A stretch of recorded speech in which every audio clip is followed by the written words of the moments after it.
सोचें, ईरान अपने पड़ोसियों पर मिसाइल दाग रहा है, लेकिन कहता है कि निशाना अमेरिका है।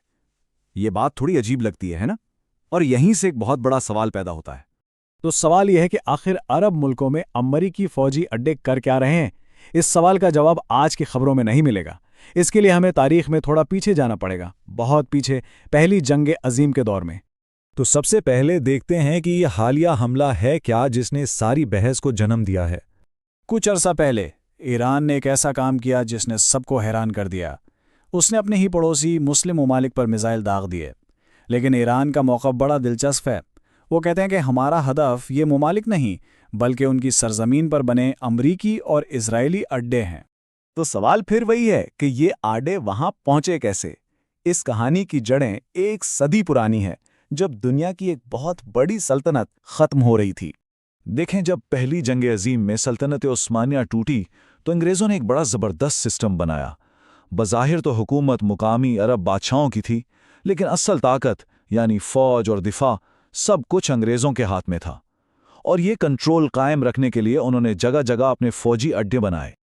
और ये निज़ाम दहाइयों तक चलता रहा। लेकिन फिर आई दूसरी जंग अजीम। इस जंग ने सब कुछ बदल दिया। बरतानिया कमज़ोर पड़ गया और उसकी जगह लेने के लिए एक नई सुपर पावर दुनिया के नक्शे पर उभरी, अमरीका। लेकिन अमेरिका का इस खित्ते में आना इतना आसान भी नहीं था। शाह फैसल जैसे जो ताकतवर अरब लीडर थे, उन्होंने इसकी सख्त मुखालिफत की। यहाँ तक कि जो थोड़े बहुत छोटे मोटे अमरीकी अड्डे बने थे, उन्हें भी अपने मुल्क से निकाल बाहर कर दिया। अमेरिका को अब एक बड़ी वजह चाहिए थी, एक ऐसा बहाना जिससे वो अपने बड़े और मुस्तकिल अड्डे बना सके। और ये बहाना उन्हें मिला इराक के सदर सद्दाम हुसैन की शक्ल में। अब यहाँ कहानी में एक बहुत दिलचस्प मोड़ आता है। सद्दाम हुसैन, जो बाद में अमेरिका का सबसे बड़ा दुश्मन बना, एक वक्त में अमेरिका और अरब बादशाहों का करीबी दोस्त था। यहाँ तक कि इसने उनके कहने पर ईरान के खिलाफ 8 साल लंबी जंग भी लड़ी।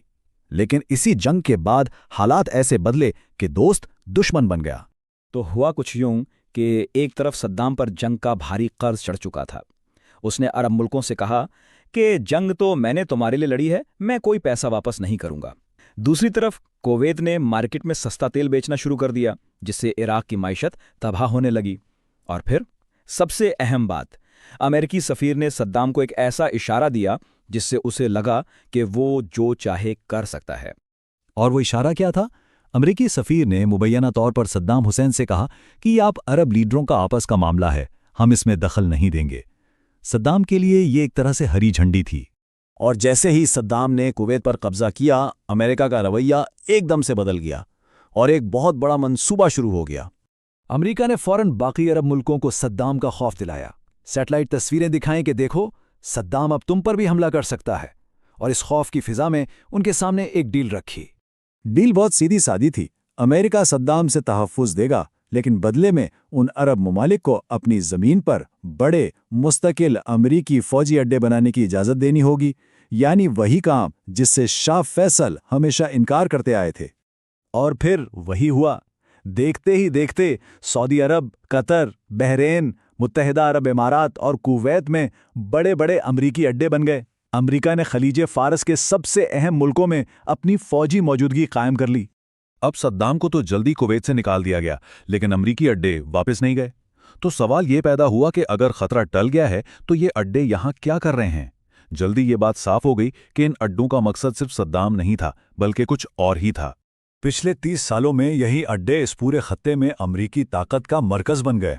चाहे वो अफगानिस्तान पर हमला हो, इराक पर हमला, शाम में बमबारी हो या यमन में फ़ज़ाई हमले, हर बड़ी जंग की कमांड इन्हीं अड्डों से की गई।